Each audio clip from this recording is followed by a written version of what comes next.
Hi friends, welcome back to our channel i-VTEC. ఈ వీడియోలో మనం సిలోని బేసిక్స్ గురించి తెలుసుకుందాం. సి లాంగ్వేజ్ అనేది ఒక ప్రోగ్రామింగ్ లాంగ్వేజ్.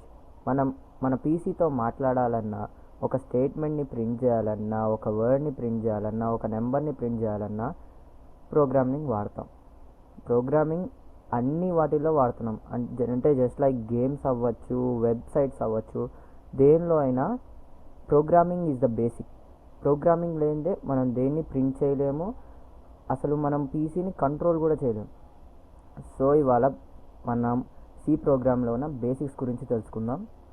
సో ముందుగా మీరు సి ప్రోగ్రామ్ చేయడానికి మీకు MS డాక్స్ టర్బో C++ కావాలి. ఇది మీకు కావాలంటే నేను డిస్క్రిప్షన్లో లింక్ పెడతాను, అక్కడ నుంచి మీరు డౌన్లోడ్ చేసుకోవచ్చు. సో మీరు ఒకసారి ఇన్స్టాల్ చేసుకున్న తర్వాత దాన్ని ఓపెన్ చేయాలి.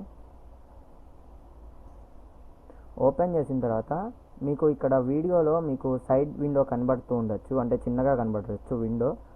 కానీ మీరు మామూలుగా మాన్యువల్గా రన్ చేసినప్పుడు మీకు అది ఫుల్ స్క్రీన్లోనే వస్తుంది. సో ఇక్కడ మీకు ఫైల్, ఇక్కడ పైన కొన్ని ఆప్షన్స్ కనబడుతున్నాయి కదా, లైక్ రన్, కంపైల్, డీబగ్ అని. ఫైల్ దగ్గర నుంచి స్టార్ట్ అయింది కదా, ఈ ఫైల్ మీద క్లిక్ ఇవ్వండి ఫ్రెండ్స్. క్లిక్ చేసిన తర్వాత కింద న్యూ అని కనబడుతుంది కదా, దాన్ని క్లిక్ చేయండి. మీకు ఒక న్యూ ట్యాబ్ ఓపెన్ అవుతుంది. లేదా మీకు ఇలా కనుక ఓపెన్ అయితే, అంటే ముందుగా మీరు ప్రోగ్రామింగ్ చేసిన ప్రోగ్రామ్ ఏమైనా ఓపెన్ అయితే దాన్ని సెలెక్ట్ చేయండి. దాన్ని అక్కడ వరకు సెలెక్ట్ చేసి Ctrl+Delete ప్రెస్ చేయండి. మీకు అది ఆ ప్రోగ్రామ్ అనేది డిలీట్ అయిపోతుంది. సో మనం సి ప్రోగ్రామ్ చేయడానికి కొన్ని హెడర్ ఫైల్స్ కావాలి. హెడర్ ఫైల్స్ అనేవి లైబ్రరీ ఫైల్స్. అవి ముందే, అంటే వాటికి మీనింగ్ అనేది, వాటిలో ఏం కావాలి, ఏం చేయాలి అనేది ముందే ఈ టర్బో C++లో ప్రోగ్రామింగ్ చేసి ఉంటుంది. సో ఫస్ట్ హెడర్ ఫైల్ వచ్చేసి #include stdio.h. ఈ #include stdio.h అనేది ఒక హెడర్ ఫైల్. దీనికి ఫుల్ ఫామ్ వచ్చేసి stdio.hకి ఫుల్ ఫామ్ వచ్చేసి standard input and output functions. ఇది దేనికి పనికి వస్తుందంటే, మనం కీబోర్డ్ నుంచి ఇచ్చే ఇన్పుట్ కానీ, మానిటర్ మీద వచ్చే అవుట్పుట్ కానీ కంట్రోల్ చేయడానికి ఈ స్టాండర్డ్ ఇన్పుట్ అండ్ అవుట్పుట్ ఫంక్షన్ని వాడతాం. తర్వాత అది మౌస్ నుంచి ఇన్పుట్ ఇవ్వడానికి కూడా ఈ స్టాండర్డ్ ఇన్పుట్ అండ్ అవుట్పుట్ పనికి వస్తుంది.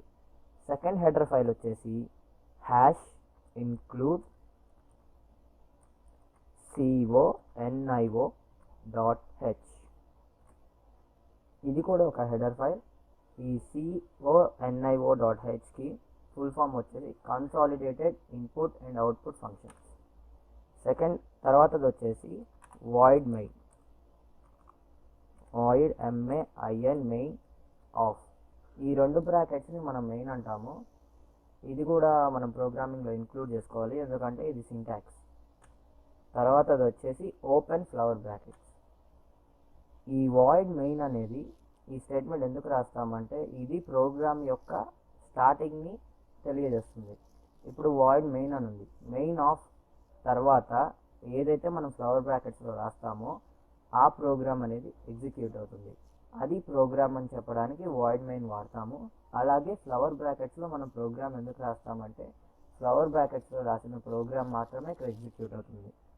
సో ఒక స్ట్రింగ్ని కానీ లేదా ఒక లైన్ని కానీ ప్రింటింగ్ ఎలా చేయాలో చూద్దాం. ఏ స్ట్రింగ్ అయినా లైన్ అయినా ప్రింట్ చేయాలంటే మనం ఒక ఫంక్షన్ వాడాలి, దాని పేరు printf. ఈ printf అనేది ఒక ఫంక్షన్. ఈ printf టైప్ చేయడం వల్ల printf బ్రాకెట్లో మనం ఏం టైప్ చేస్తే అది మనకి అవుట్పుట్గా కనబడుతుంది. ఫర్ ఎగ్జాంపుల్ printf మనం ఏ స్టేట్మెంట్ని అయితే ప్రింట్ చేయాలో దాన్ని డబల్ కొటేషన్స్లో ఈ బ్రాకెట్ లోపల పెట్టాలి. డబల్ కొటేషన్స్, ఇక్కడ నేను డబల్ కొటేషన్ స్టార్టింగ్ చేశాను. ఏ స్టేట్మెంట్ రాద్దామంటే ద న్యూ టెక్నాలజీ అని నేను టైప్ చేశాను. ఇది నాకు అవుట్పుట్గా రావాలి. సో మీరు ఇంకోటి ఏం చేయాలంటే, ఈ ఫ్లవర్ బ్రాకెట్స్ ఓపెన్ చేసిన తర్వాత CLR SCR ఆఫ్ని కూడా టైప్ చేసుకోవాలి. దీనివల్ల ఏంటంటే ప్రతిసారి మనం ప్రోగ్రామ్ని ఎగ్జిక్యూట్ చేసినప్పుడు స్క్రీన్ అనేది మనకి క్లియర్ అయిపోతుంది. ముందు ఉన్న ప్రోగ్రామ్ దాని మీద రాకుండా, అది ఎందుకు అలా అవుతుందో నేను లాస్ట్లో చూపిస్తాను మీరు. సో ఇక్కడైతే మనం ఇక్కడ ఫస్ట్ స్టేట్మెంట్ అనేది రాస్తాం, అదేంటంటే న్యూ టెక్నాలజీ. ఇక్కడ న్యూ టెక్నాలజీ అనేది అవుట్పుట్ కింద ప్రింట్ అయిపోతుంది. సో ఇప్పుడు మనకి సెకండ్ స్టేట్మెంట్ కావాలి. సెకండ్ స్టేట్మెంట్ కావాలి అంటే మళ్ళీ మనం ప్రింట్ఎఫ్ స్టేట్మెంట్ అంటే ఈ ప్రింట్ఎఫ్ ఫంక్షన్ని రాసుకోవాలన్నమాట. చెప్పాను కదా ప్రింట్ఎఫ్. ఇప్పుడు ఇంకొక కొత్త స్ట్రింగ్ కోసం గుడ్ బాయ్ యూజ్ చేద్దాం. ఇప్పుడు నేను ఈ గుడ్ బాయ్ని ఈ బ్రాకెట్స్లో అనేది టైప్ చేశాను. అంటే ప్రింట్ఎఫ్ అనేది ఒక ఫంక్షన్ అనమాట. దాని తర్వాత బ్రాకెట్లో ఏదైతే ఉంటుందో అంటే ఏ వర్డ్స్ అయితే ఉంటావో అవి యాజ్ టీజ్గా స్క్రీన్ మీద మనకి ప్రింట్ అయిపోతాయి. సో ఇప్పుడు నేను 2 స్ట్రింగ్స్ రాశాను, ఇప్పుడు 2 ఎగ్జిక్యూట్ అవుతాయి. కానీ నేను మీకు ఫస్ట్ అసలు మామూలుగా ఒక స్ట్రింగ్ ఎలా అవుట్పుట్ వస్తుందో చూపిస్తాను. అందుకని నేను సెకండ్ స్ట్రింగ్ని డిలీట్ చేసేస్తున్నాను. సెకండ్ స్ట్రింగ్ని వరకు సెలెక్ట్ చేసుకొని Ctrl+Delete కొడితే మీకు డిలీట్ అయిపోతుంది. సో ఇప్పుడు మనం ఒక స్టేట్మెంట్ని రాసాం. ముందుగా మనం ఒక స్టేట్మెంట్ని ఎగ్జిక్యూట్ ఎలా చేయాలో చూద్దాం. తర్వాత మనం getch అనే ఒక దాన్ని రాసుకోవాలి. getch ఆఫ్ అంటారు. ఈ పక్కన ఉన్న 2 బ్రాకెట్లని ఆఫ్ అంటారు. ఎప్పుడైనా గుర్తుంచుకోండి, ఇట్లా 2 బ్రాకెట్లు పక్కన వస్తే దాన్ని మనం వర్డింగ్లో ఎప్పుడైనా ఆఫ్ అని వాడతాం. తర్వాత ఎంటర్ క్లిక్ చేయగానే మళ్ళీ మీకు కింద లైన్ మీదకి వెళ్తుంది. తర్వాత ఫ్లవర్ బ్రాకెట్స్ క్లోజ్, దీన్ని ఫ్లవర్ బ్రాకెట్ అంటారు. దీన్ని ఎప్పుడు లాస్ట్లో క్లోజ్ చేయాలి, లేకపోతే మీకు ప్రోగ్రామ్ అనేది ఎగ్జిక్యూట్ అవ్వదు. ఇప్పుడు ప్రోగ్రామ్ రాశారు, దీనికి ఇప్పుడు మీరు ఎర్రర్స్ చెక్ చేయాలి. ఎర్రర్స్ చెక్ చేయాలంటే కంపైలేషన్ అనే ఒకటి చేయాలి. ఈ ఎర్రర్ చెకింగ్ ఎలా చేయాలంటే ఇక్కడ మీకు పైన కంపైల్ అని కనబడుతుంది కదా, దాన్ని క్లిక్ చేయండి. కంపైల్ అని క్లిక్ చేసిన తర్వాత మీకు ఇక్కడ కంపైల్ అని కనబడుతుంది, దాన్ని క్లిక్ చేయండి. క్లిక్ చేయగానే ఈ కంపైలేషన్లో కింద మీకు ఎర్రర్స్ కనబడుతూ ఉంది. లైక్ అది వెళ్ళింది, ఒకసారి నేను మళ్ళీ చూపిస్తాను. ఓకే, ఇక్కడ ఎర్రర్స్ అనేది కనబడుతున్నాయి. ఇక్కడ ఎర్రర్స్ 0 కనబడుతున్నాయి. ఒకవేళ మీకు ఎర్రర్స్ ఏమైనా ఉంటే దాన్ని రెక్టిఫై చేసుకోవాలి. ఎర్రర్స్ని ఎలా రెక్టిఫై చేయాలని నేను మీకు ఇంకా సపరేట్గా ఇంకొక వీడియో చేస్తాను, కావాలంటే నాకు కమెంట్ చేయండి. నెక్స్ట్ వచ్చేసి ఇప్పుడు మనకి కంపైలేషన్ అనేది అయిపోయింది, అంటే మీకు ఎర్రర్స్ ఏం లేవు. ఇప్పుడు ప్రోగ్రామ్ని ఎగ్జిక్యూట్ చేయాలి. ప్రోగ్రామ్ ఎగ్జిక్యూట్ చేయాలన్నా రన్ చేయాలన్నా ఒకటే షార్ట్కట్, ఎగ్జిక్యూట్ అన్నా రన్ అన్నా ఒకటే. మీరు ప్రోగ్రాంలోని అవుట్పుట్ని చూడాలంటే రన్ చేయాలి.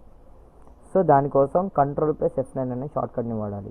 ఏం షార్ట్కట్ వచ్చేసి Ctrl+F9 క్లిక్ చేయగానే వెంటనే మీకు అవుట్పుట్కి వెళ్ళిపోతుంది. మనం ఏం టైప్ చేసాం, ప్రింట్ఎఫ్ లోపల న్యూ టెక్నాలజీ అని టైప్ చేసాం కాబట్టి మీకు అక్కడ న్యూ టెక్నాలజీ అనేది అవుట్పుట్గా వచ్చింది. మళ్ళీ మీరు ఎంటర్ని క్లిక్ చేయగానే మళ్ళీ మీరు ప్రోగ్రామ్ మీదకి వెళ్ళిపోతారు. సో ఒక స్టేట్మెంట్ ప్రింట్ చేసాం, మరి 2 స్టేట్మెంట్లు ప్రింట్ చేయాలంటే ఎలా, మళ్ళీ ఇక్కడ ఎంటర్ని ప్రెస్ చేసుకోవాలి. ఎంటర్ని ప్రెస్ చేసిన తర్వాత మీకు కర్సర్ అనేది కిందకు వస్తుంది. ఇక్కడ ఫర్ ఎగ్జాంపుల్ కర్సర్ ఇక్కడ ఉందనుకోండి, ఎంటర్ ప్రెస్ చేయగానే కిందకు వచ్చేస్తుంది మీ కర్సర్ అనేది. ఇక్కడ మీరు మళ్ళీ ప్రింట్ఎఫ్ స్టేట్మెంట్ రాసుకోవాలి. ప్రింట్ఎఫ్, ఇందాక నేను గుడ్ బాయ్ అన్నాను కదా, గుడ్ బాయ్ ఇప్పుడు మళ్ళీ అవుట్పుట్గా రావాలని చూద్దాం. ఎప్పుడైనా గుర్తుపెట్టుకోండి, మనం రాసే స్టేట్మెంట్స్ అనేది 2 బ్రాకెట్స్ లోపల 2 కామాస్ లోపల మాత్రమే ఉండాలి, 2 డబల్ కొటేషన్స్ లోపల మాత్రమే ఉండాలి. సారీ, నేను కామాస్ అని చెప్పాను, డబల్ కొటేషన్స్ లోపలే ఉండాలి. ఇప్పుడు మనకి 2 స్టేట్మెంట్స్ అనేవి వచ్చినాయి. ఈ 2 స్టేట్మెంట్స్ అలా ఎగ్జిక్యూట్ అయితే చూద్దాం. ఫస్ట్ కంపైలేషన్ చేయాలి, ఎందుకంటే ఎర్రర్స్ చెక్ చేయాలి కాబట్టి. Compilation shortcut Alt+F9. మనకి ఎర్రర్స్ అనేవి ఇక్కడ 0 వచ్చింది. సో ఎగ్జిక్యూషన్కి వెళ్ళిపోదాం. Ctrl+F9 మీద ప్రెస్ చేయగానే ఎగ్జిక్యూషన్కి వెళ్ళింది. ఇక్కడ మనకి 2 స్ట్రింగ్స్ అనేవి వచ్చినాయి. ఎట్లాగా అంటే న్యూ టెక్నాలజీ ఒకటి, ఇక్కడ గుడ్ బాయ్ ఒకటి.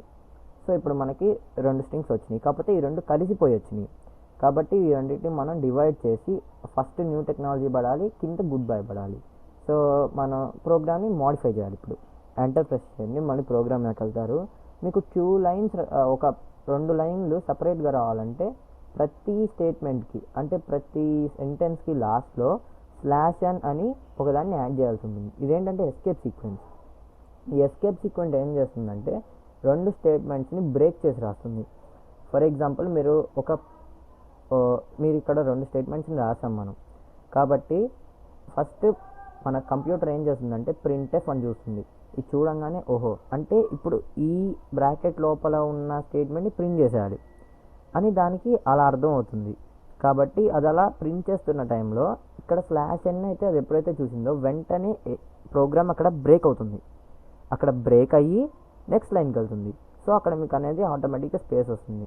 కాబట్టి కింద ప్రింట్ఎఫ్ స్టేట్మెంట్కి కూడా స్లాష్ అని రాద్దాం. నేను మీకు చెప్పాను కదా, ఇక్కడ ఇది స్లాష్ అని చూడంగానే ఇక్కడ బ్రేక్ చేస్తుందని స్టేట్మెంట్ని ఇలా బ్రేక్ చేస్తుంది. దానివల్ల మీకు సెంటెన్స్ అనేది 2 లైన్లలో వస్తుంది.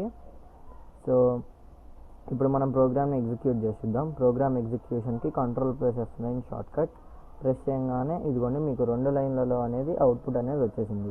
మీరు రాసింది 2 స్ట్రింగ్స్, ఆ 2 స్ట్రింగ్స్ 2 సపరేట్ లైన్లలో అవుట్పుట్ వచ్చింది. సో ఈ విధంగా 2 స్ట్రింగ్స్ని మనం ప్రింట్ చేయొచ్చు. సో ఇవి Cలోని బేసిక్స్. నా వీడియో నచ్చితే లైక్ చేయండి, షేర్ చేయండి, సబ్స్క్రైబ్ చేయండి. మన ఛానల్ని చాలామంది సబ్స్క్రైబ్ చేసుకోకుండా చూస్తున్నారు. So please do subscribe. దానివల్ల నాకు కూడా మోటివేషన్ వస్తుంది.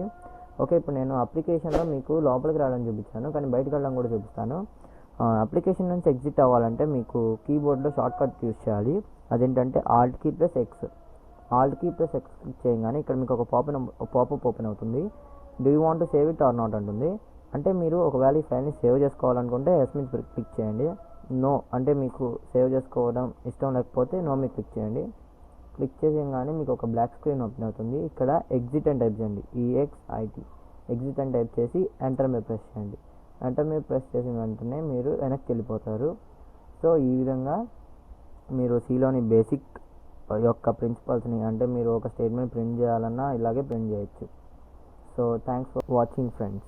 Something that can make sense. They hate when I keep dreaming I'll be famous.